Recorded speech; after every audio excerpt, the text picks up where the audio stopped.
Welcome to Exploration Dreamland, a quiet read-aloud of the writings of explorers of the real world and the worlds of imagination. Drop anchor, relax into your comfortable bunk, and drift off to Dreamland with us as we read Storm Over Warlock by Andre Norton. If you would like to stay in touch between episodes, you can follow us on Instagram and Twitter at Exploration Dreamland. If you would like to recommend a text, please email us at explorationdreamland, all one word, @gmail.com. The first season of this podcast is dedicated to the memory of my friend, Ed Sears.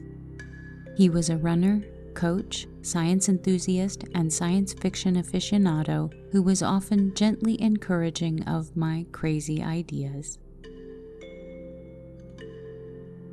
Now, take a deep breath in, and as you exhale, relax any tension in your muscles. Close your eyes. Snuggle into your sleeping space and listen to tonight's tale.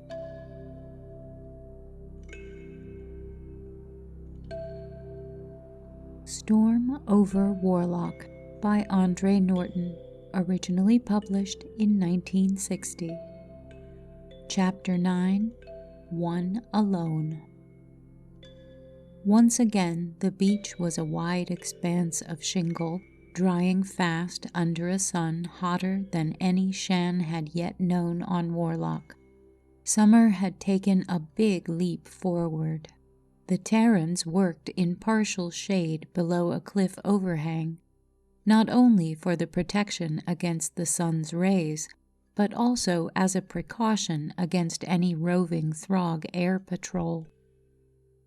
Under Torvald's direction, the curious shell dragged from the sea, if it were a shell, and the texture as well as the general shape suggested that, was equipped with a framework to act as a stabilizing outrigger. What resulted was certainly an odd-looking craft, but one which obeyed the paddles and rode the waves easily. In the full sunlight, the outline of islands was clear-cut, red and gray rock above an aquamarine sea.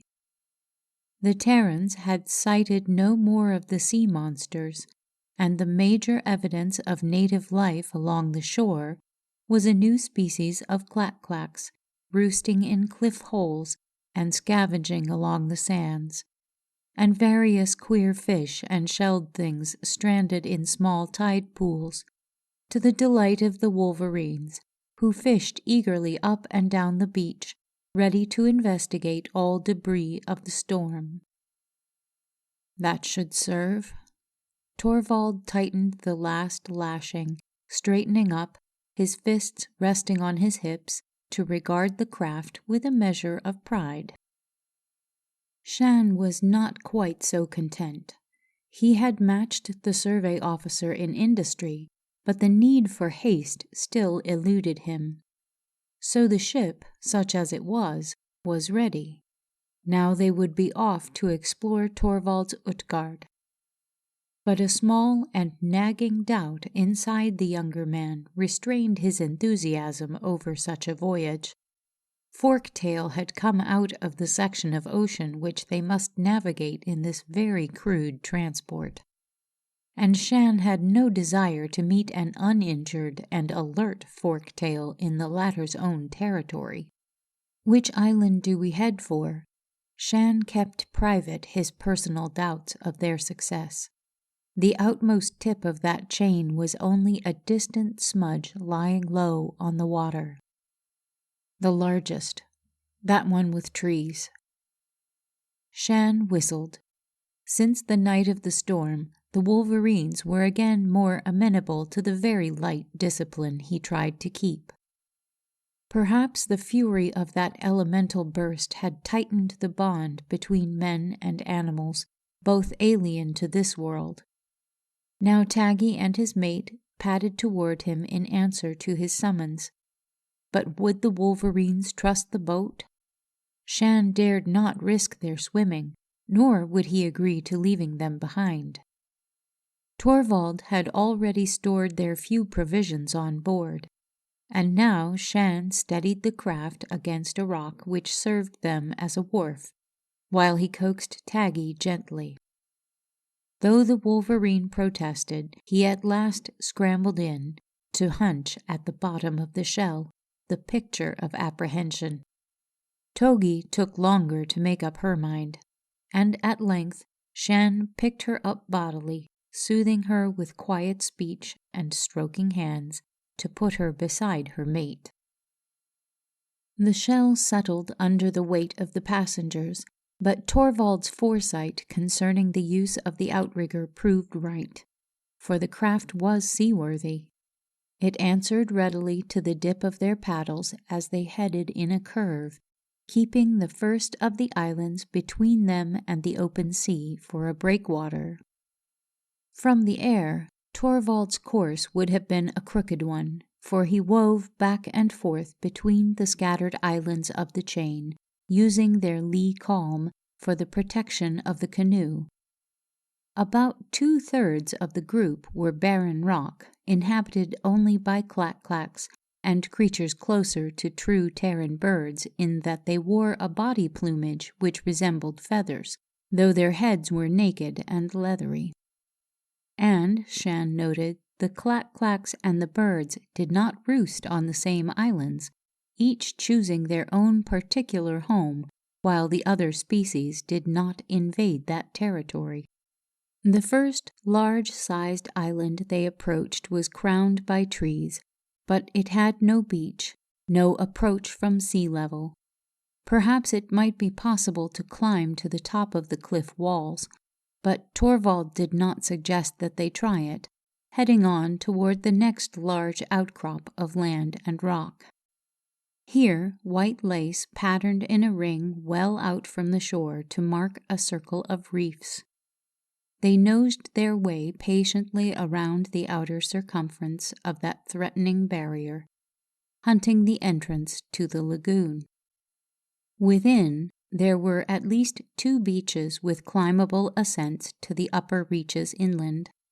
Though Shan noted that the vegetation showing was certainly not luxuriant, the few trees within their range of vision being pallid growths rather like those they had sighted on the fringe of the desert.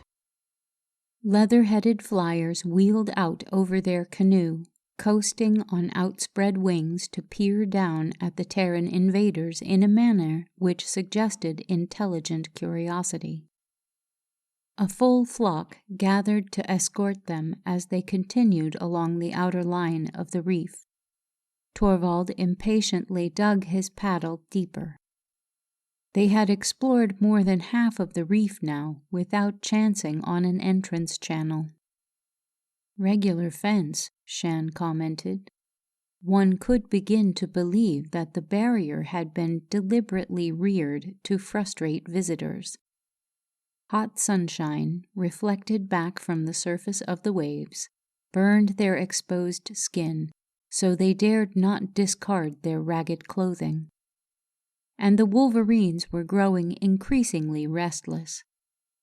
Shan did not know how much longer the animals would consent to their position as passengers without raising active protest.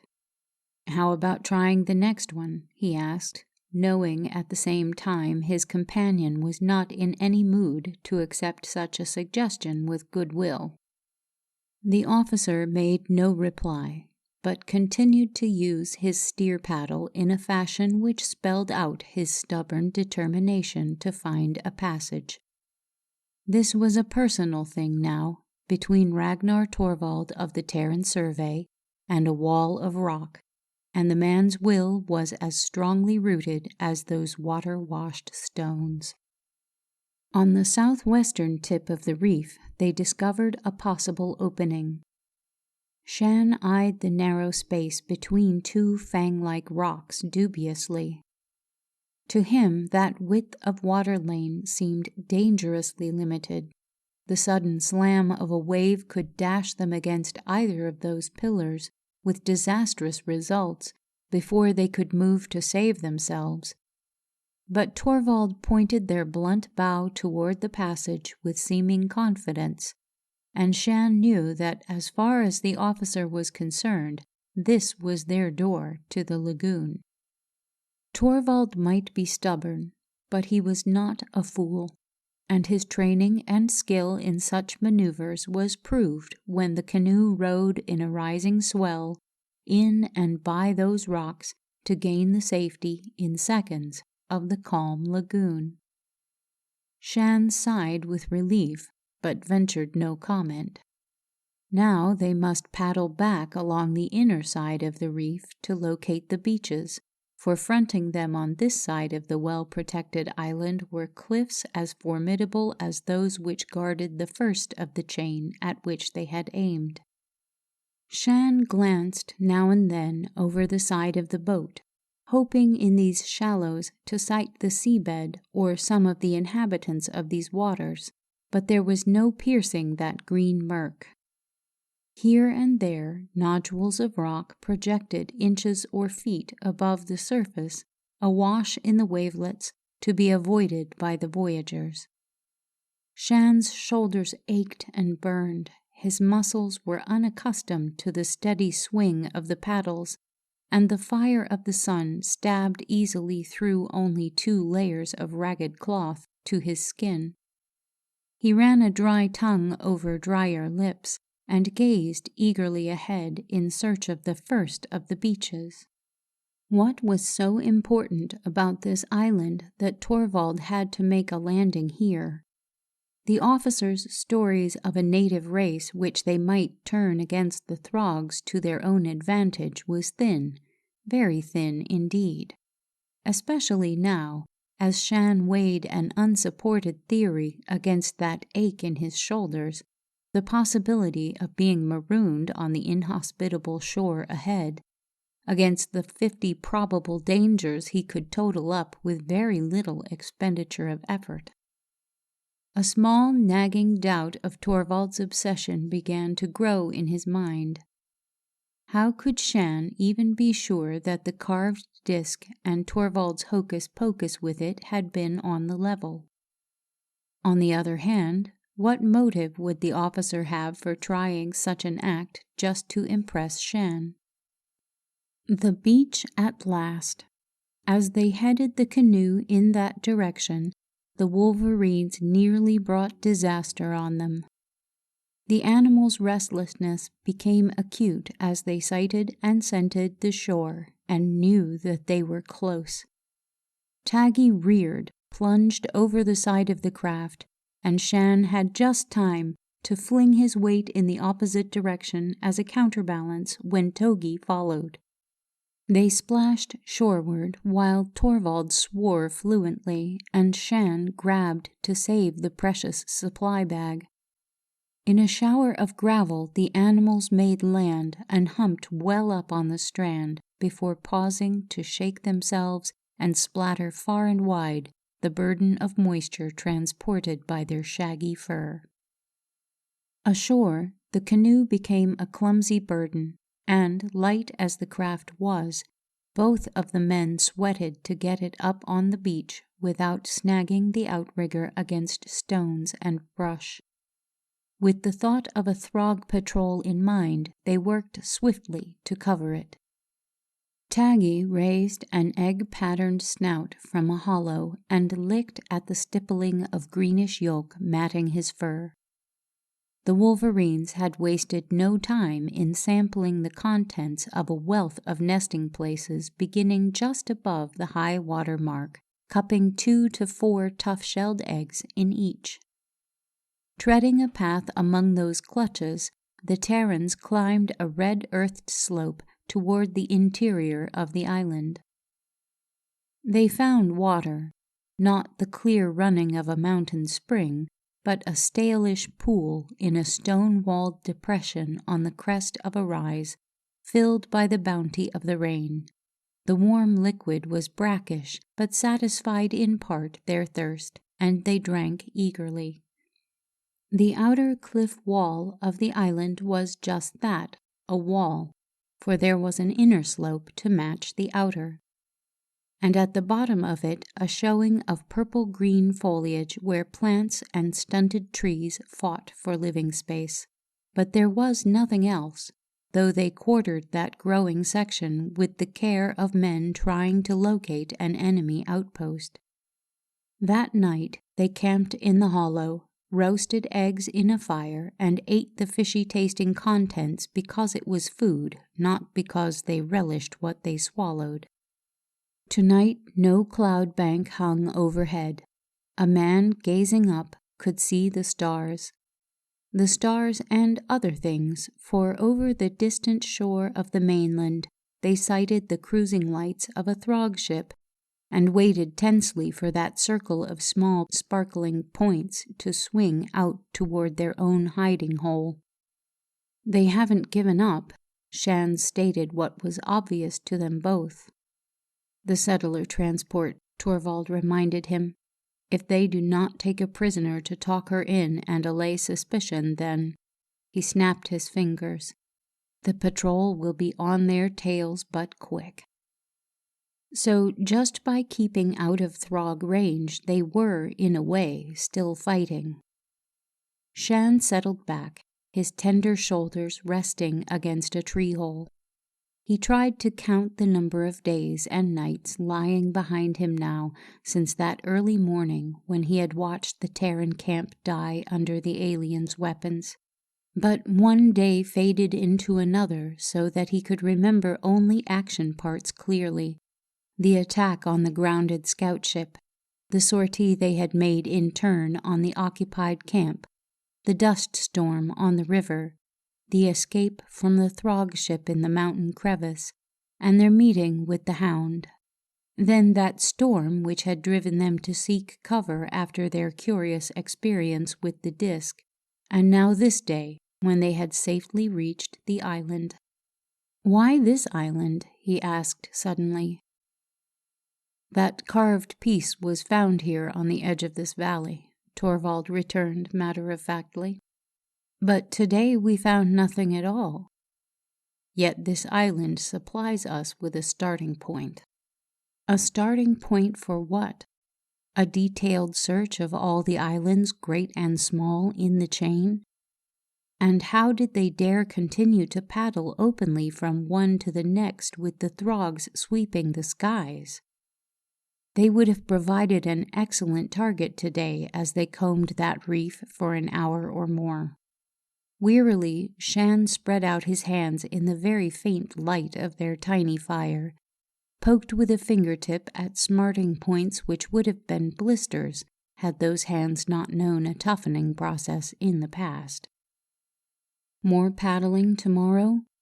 But that was tomorrow, and at least they need not worry tonight about any throg attack once they had doused the fire, an action which was now being methodically attended to by Torvald. Shan pushed down on the bed of leaves he had heaped together. The night was quiet. He could hear only the murmur of the sea, a lulling croon of sound to make one sleep deep, perhaps dreamlessly. Sun struck down, making a dazzle about him.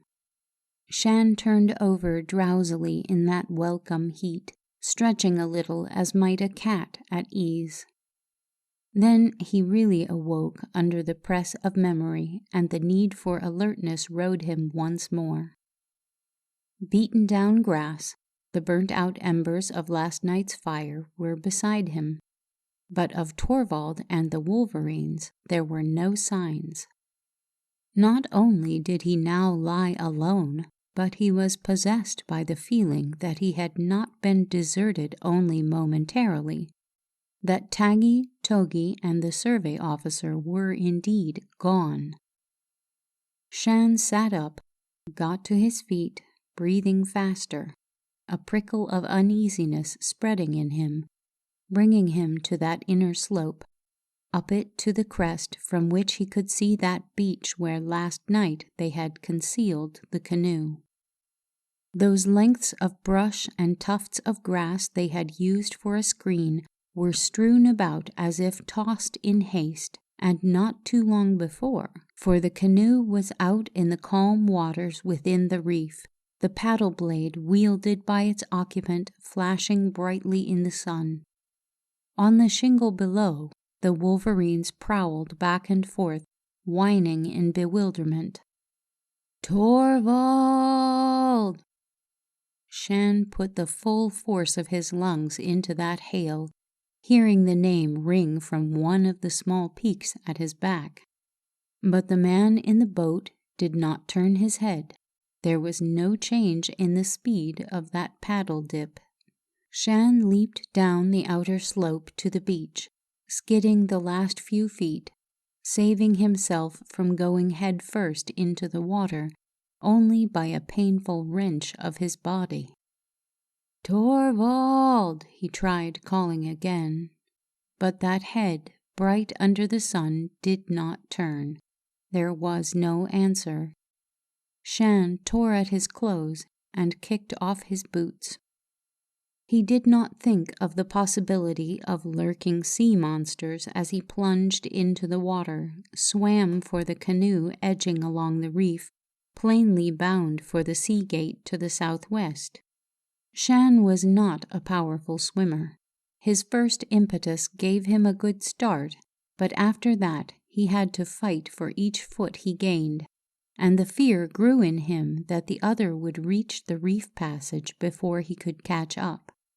He wasted no more time trying to hail Torvald, putting all his breath and energy into the effort of overtaking the craft.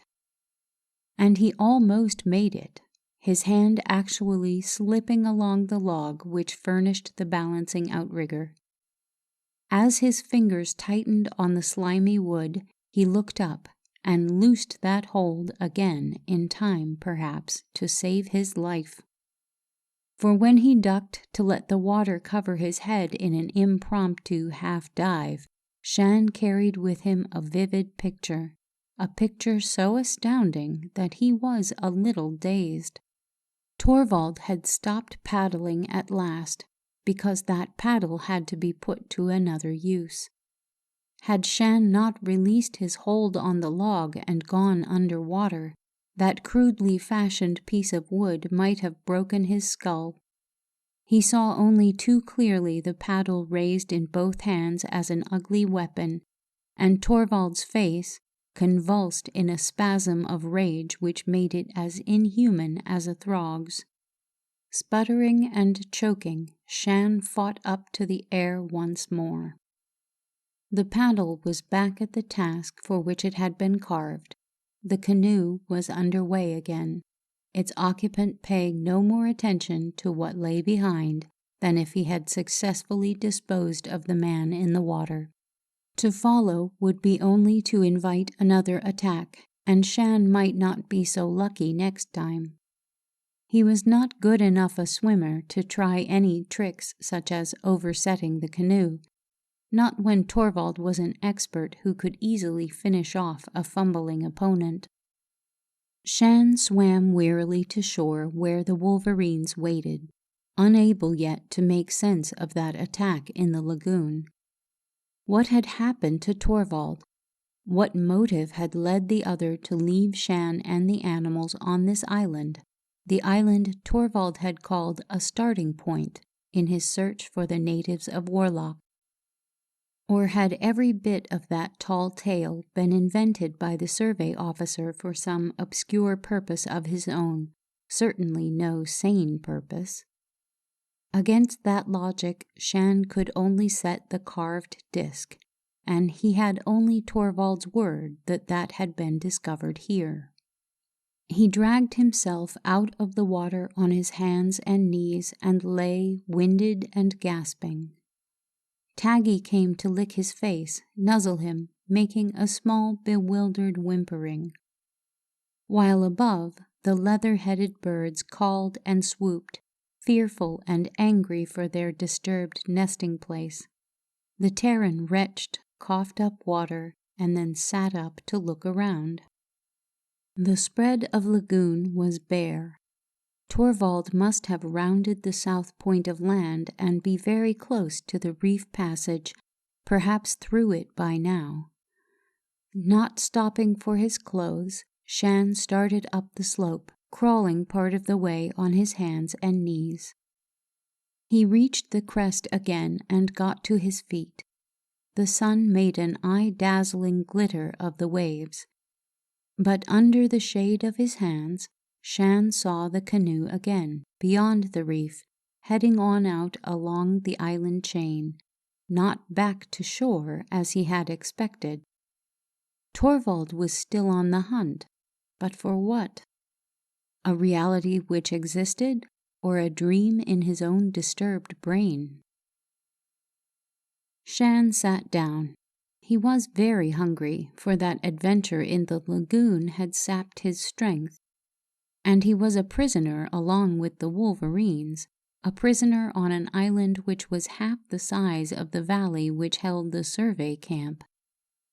As far as he knew, his only supply of drinkable water was that tank of evil-smelling rain which would be speedily evaporated by a sun such as the one now beating down on him.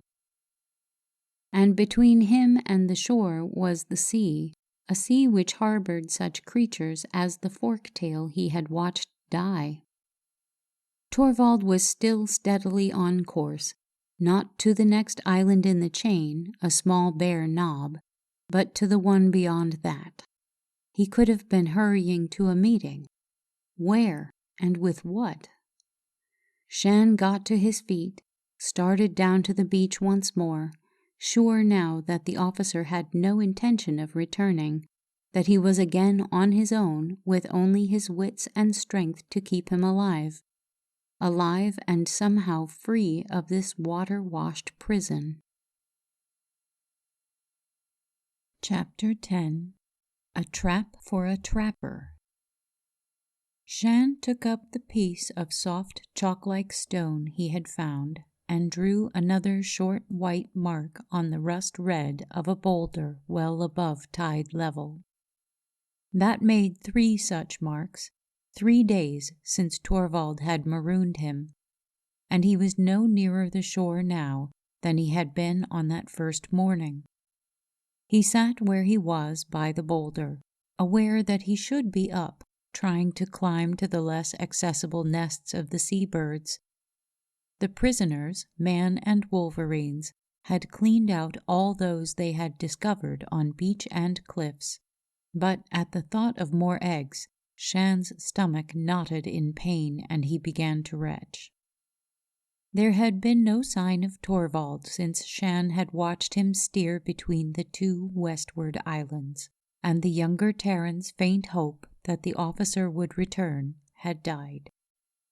On the shore a few feet away lay his own pitiful attempt to solve the problem of escape.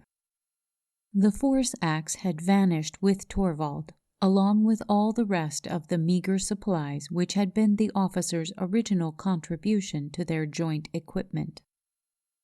Shan had used his knife on brush and small trees, trying to put together some kind of a raft. But he had not been able to discover here any of those vines necessary for binding, and his best efforts had all come to grief when he tried them in a lagoon launching. So far he had achieved no form of raft which would keep him afloat longer than 5 minutes, let alone support 3 of them as far as the next island. Shan pulled listlessly at the framework of his latest try, fully disheartened. He tried not to think of the unescapable fact that the water in the rain tank had sunk to only an inch or so of muddy scum. Last night he had dug in the heart of the interior valley where the rankness of the vegetation was a promise of moisture, to uncover damp clay and then a brackish ooze, far too little to satisfy both him and the animals. There were surely fish somewhere in the lagoon. Shan wondered if the raw flesh of sea-dwellers could supply the water they needed, but lacking net, line, or hooks, how did one fish? Yesterday, using his stunner, he had brought down a bird, to discover the carcass so rank even the wolverines, never dainty eaters, refused to gnaw it. The animals prowled the two beaches, and Shan guessed they hunted shell dwellers, for at times they dug energetically in the gravel. Togi was busied in this way now, the sand flowing from under her pumping legs, her claws raking in good earnest. And it was Togi's excavation which brought Shan a first ray of hope. Her excitement was so marked that he believed she was in quest of some worthwhile game, and he moved across to inspect the pit. A patch of brown, which had been skimmed bare by one raking paw, made him shout. Taggy shambled downslope, going to work beside his mate with an eagerness as open as hers. Shan hovered at the edge of the pit they were rapidly enlarging. The brown patch was larger, disclosing itself as a hump doming up from the gravel.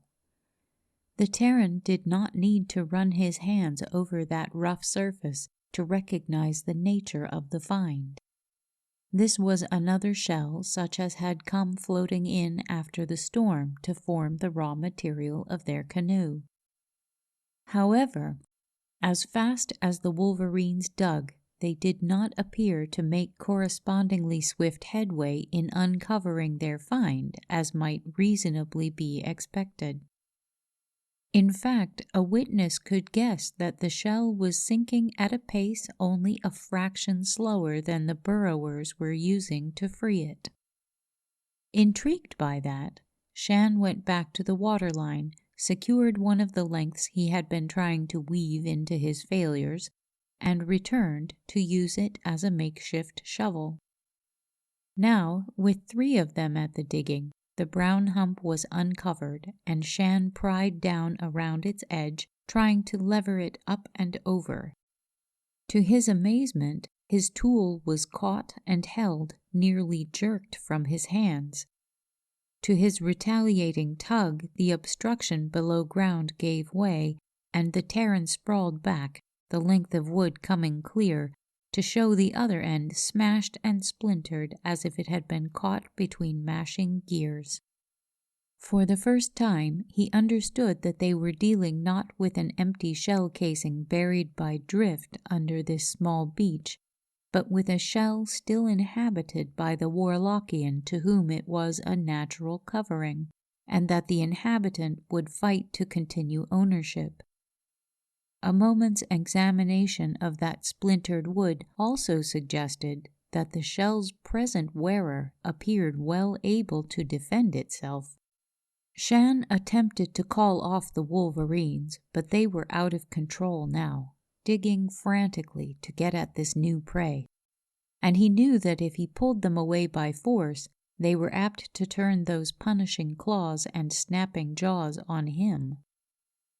It was for their protection that he returned to digging, though he no longer tried to pry up the shell. Taggy leaped to the top of that dome, sweeping paws downward to clear its surface, while Togi prowled around its circumference, pausing now and then to send dirt and gravel spattering, but treading warily as might one alert for a sudden attack. They had the creature almost clear now, though the shell still rested firmly on the ground, and they had no notion of what it might protect. It was smaller, perhaps 2/3 the size of the one Torvald had fashioned into a sea-going craft. But it could provide them with transportation to the mainland if Shan was able to repeat the feat of turning it into an outrigger canoe. Taggy joined his mate on the ground, and both wolverines padded about the dome, obviously baffled. Now and then they assaulted the shell with a testing paw. Claws raked and did not leave any marks but shallow scratches. They could continue that forever, as far as Shan could see, without solving the problem in the least. He sat back on his heels and studied the scene in detail. The excavation holding the shelled creature was some 3 yards above the high water mark, with a few more feet separating that from the point where lazy waves now washed the finer sand. Shan watched the slow inward slip of those waves with growing interest. Where their combined efforts had failed to win this odd battle, perhaps the sea itself could now be pressed into service. Shan began his own excavation, a trough to lead from the waterline to the pit occupied by the obstinate shell. Of course, the thing living in or under that covering might be only too familiar with salt water, but it had placed its burrow or hiding place above the reach of the waves, and so might be disconcerted by the sudden appearance of water in its bed. However, the scheme was worth trying, and he went to work doggedly, wishing he could make the wolverines understand so they would help him. They still prowled about their captive, scraping at the sand about the shell casing. At least their efforts would keep the half-prisoner occupied and prevent its escape. Shan put another piece of his raft to work as a shovel, throwing up a shower of sand and gravel while sweat dampened his tattered blouse and was salt and sticky on his arms and face. He finished his trench, one which ran at an angle he hoped would feed water into the pit rapidly once he knocked away the last barrier against the waves. And splashing out into the green water, he did just that. His calculations proved correct. Waves lapped, then flowed in a rapidly thickening stream, puddling out about the shell as the wolverines drew back, snarling. Shan lashed his knife fast to a stout length of sapling, so equipping himself with a spear, he stood with it ready in his hand, not knowing just what to expect. And when the answer to his water attack came, the move was so sudden that in spite of his preparation he was caught gaping. For the shell fairly erupted out of the mess of sand and water. A complete fringe of jointed, clawed brown limbs churned in a forward and upward dash. But the water worked to frustrate that charge, for one of the pit walls crumbled, overbalancing the creature so that the fore end of the shell lifted from the ground, the legs clawing wildly at the air. Shan thrust with the spear, feeling the knife point go home so deeply that he could not pull his improvised weapon free.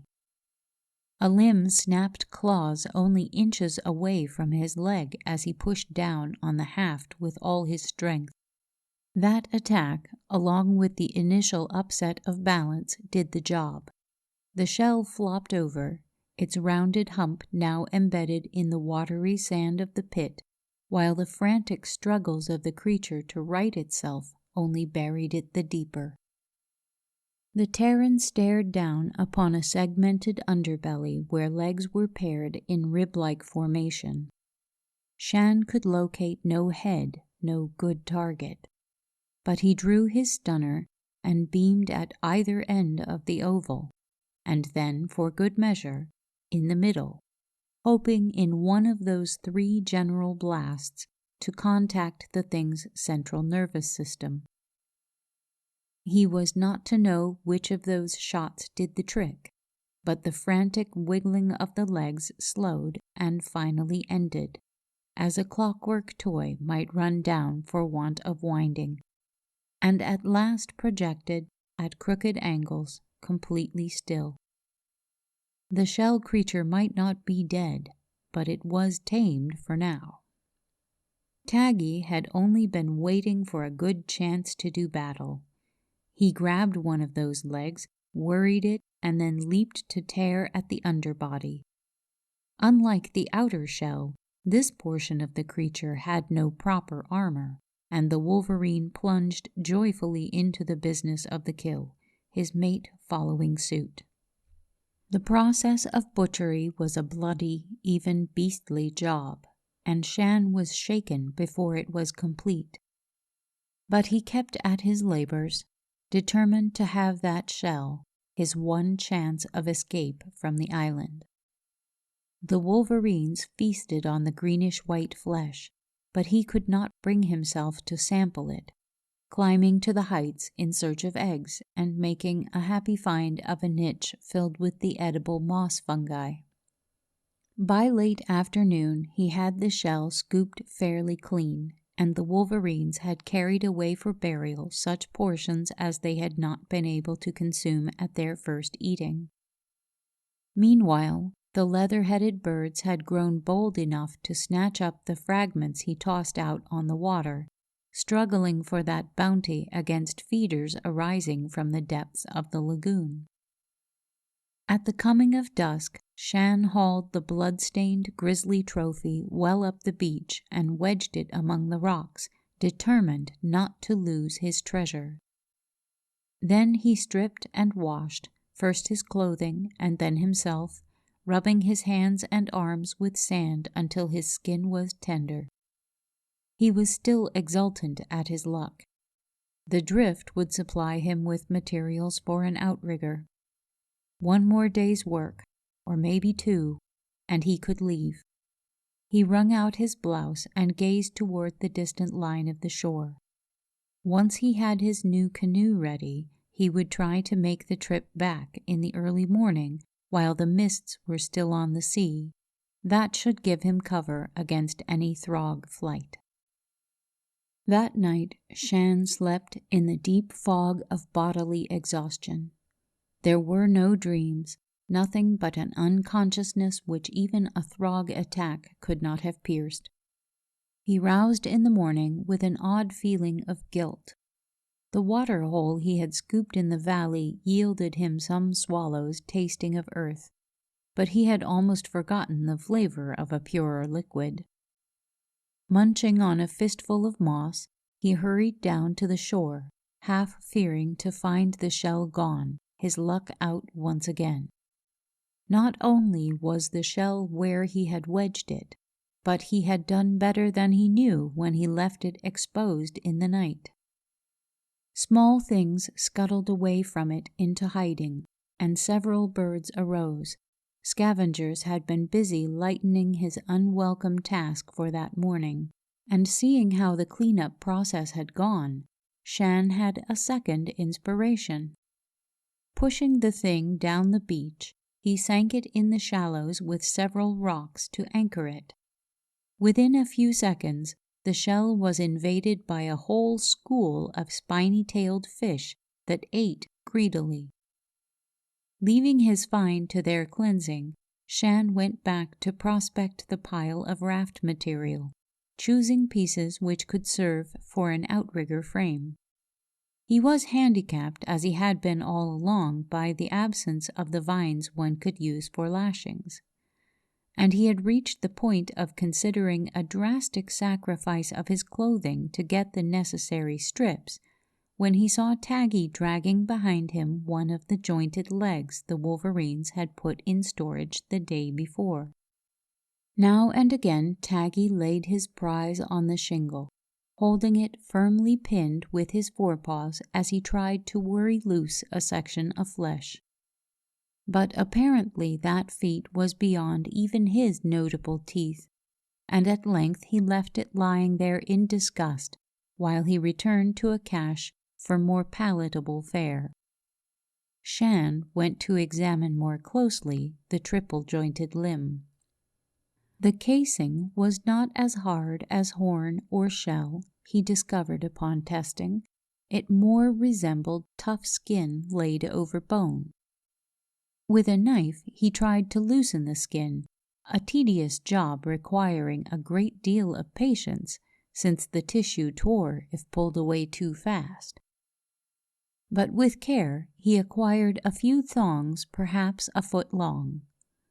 Using two of these, he made a trial binding of one stick to another, and experimented farther, soaking the whole construction in seawater and then exposing it to the direct rays of the sun.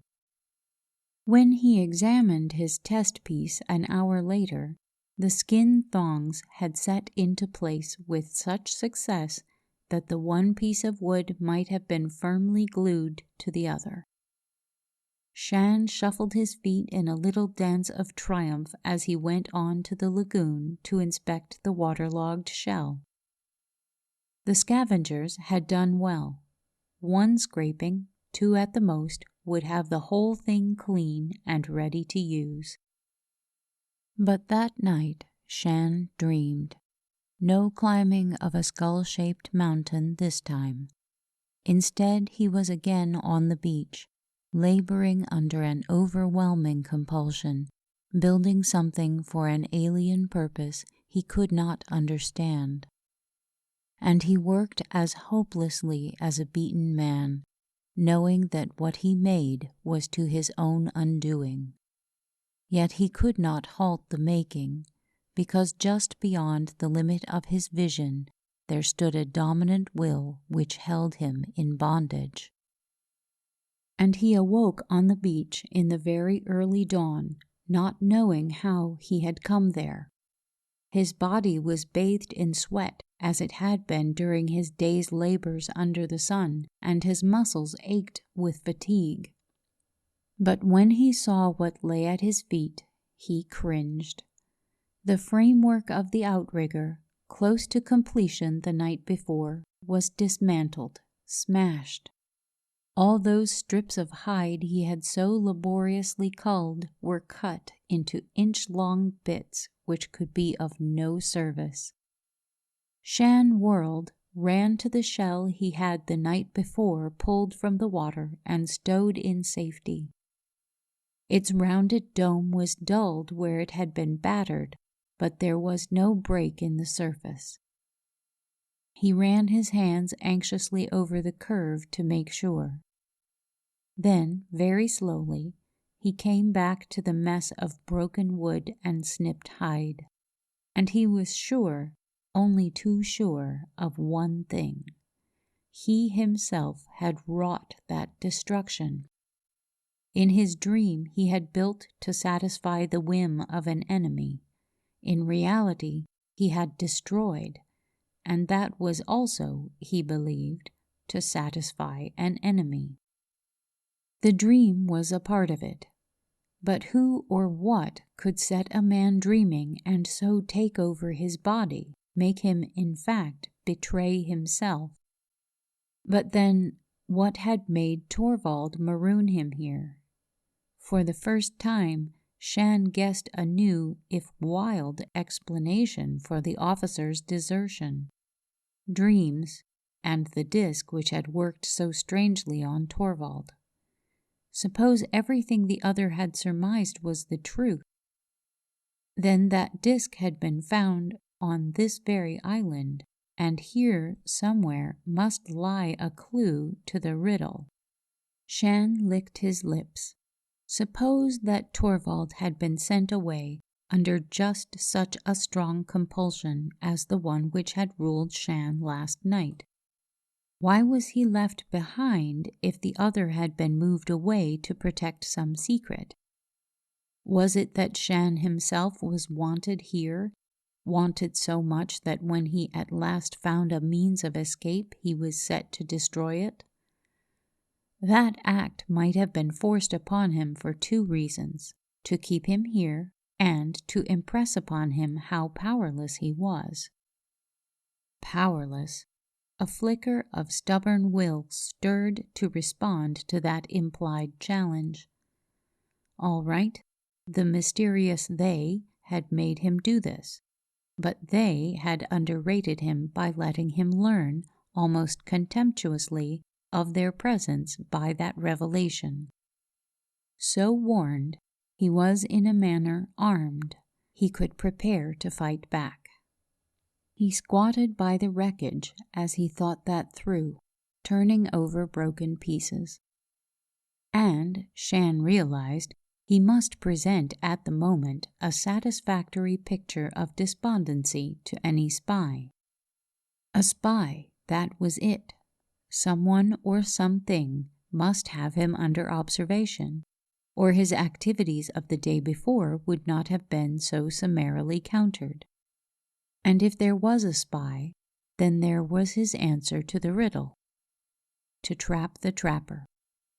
Such action might be a project beyond his resources, but it was his own counterattack. So now he had to play a role. Not only must he search the island for the trace of his spy, but he must do it in such a fashion that his purpose would not be plain to the enemy he suspected. The wolverines could help. Shan arose, allowed his shoulders to droop, slouching to the slope with all the air of a beaten man which he could assume, whistling for Taggy and Togi. When they came, his exploration began. Ostensibly, he was hunting for lengths of drift or suitable growing saplings to take the place of those he had destroyed under orders. But he kept a careful watch on the animal pair, hoping by their reactions to pick up a clue to any hidden watcher. The larger of the two beaches marked the point where the Terrans had first landed and where the shell thing had been killed. The smaller was more of a narrow tongue thrust out into the lagoon, much of it choked with sizable boulders. On earlier visits there, Taggy and Togi had poked into the hollows among these with their usual curiosity, but now both animals remained upslope, showing no inclination to descend to the waterline. Shan caught hold of Taggy's scruff, pulling him along. The wolverine twisted and whined, but he did not fight for freedom as he would have upon scenting Throg. Not that the Terran had ever believed one of those aliens was responsible for the happenings on the island. Taggy came down under Shan's urging, but he was plainly ill at ease, and at last he snarled a warning when the man would have drawn him closer to two rocks which met overhead in a crude semblance of an arch. There was a stick of drift protruding from that hollow, affording Shan a legitimate excuse to venture closer. He dropped his hold on the wolverine, stooped to gather in the length of wood, and at the same time glanced into the pocket. Water lay just beyond, making this a doorway to the lagoon. The sun had not yet penetrated into the shadow, if it ever did. Shan reached for the wood, at the same time drawing his finger across the flat rock which would furnish a stepping stone for anything using that door as an entrance to the island. Wet, which might mean his visitor had recently arrived, or else merely that a splotch of spray had landed there not too long before. But in his mind, Shan was convinced that he had found the spy's entrance. Could he turn it into a trap? He added a piece of drift to his bundle and picked up two more before he returned to the cliff ahead. A trap. He revolved in his mind all the traps he knew which could be used here. He already had decided upon the bait, his own work, and if his plans went through, and hope does not die easily, then this time he would not waste his labor either. So he went back to the same job he had done the day before, making do with skin strips he had considered second best before, smoothing, cutting.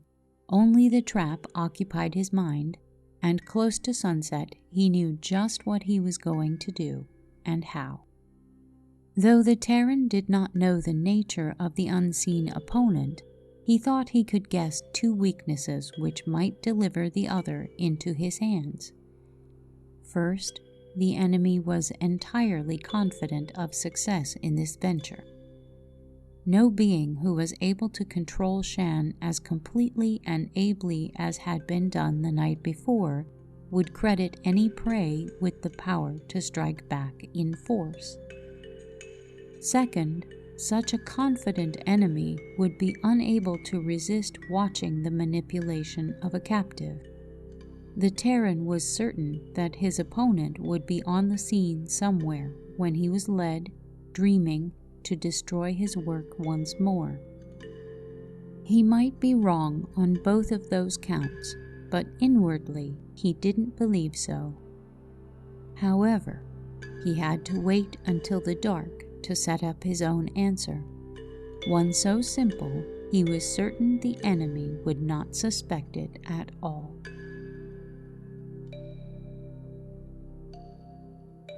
Stay tuned for the next segment from Storm Over Warlock by Andre Norton. Please follow, rate, and review us on your favorite podcast app. Keep in touch with us on Twitter and Instagram, and recommend us to anyone you know who could use a quiet break or a little help falling asleep. Exploration Dreamland is produced, edited, and hosted by me, Sarah Van Zaley. A big thank you to Project Gutenberg for helping me find this and many other interesting publications.